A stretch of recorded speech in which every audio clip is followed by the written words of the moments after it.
5 ఏళ్ల అధికారంలో ఉన్నాడు. మీ జీవన ప్రమాణాల్లో ఏవైనా మెరుగైందా అని అడుగుతున్నా. ప్రతి ఒక్కరి మీ ఆదాయం పెరిగిందా? మీ ఖర్చులు తగ్గాయా? మీ జీవితాలు బాగున్నాయా?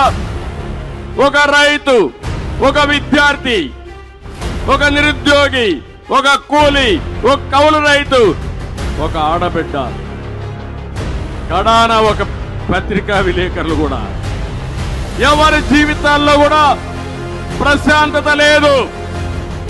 చాలని ఆదాయం. ఈరోజు మీరు చూడండి, నిత్యావసర వస్తువుల ధరలన్నీ పెరిగాయా లేదా? బాగా పెరిగాయా లేదా? నేను ముఖ్యమంత్రిగా ఉన్నప్పుడు 76 రూపాయలు పెట్రోలు. ఇప్పుడెంత? ఎంత? 111 రూపాయలు. అవునా కాదా? దేశంలోనే అత్యధికంగా పెట్రోల్ ధర మన రాష్ట్రంలోనే.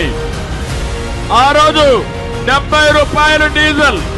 ఇప్పుడెంత తమ్ముళ్ళు? 99 రూపాయలు. బియ్యం 40 రూపాయలు. ఇప్పుడెంత? 60 రూపాయలు. అవునా కాదా?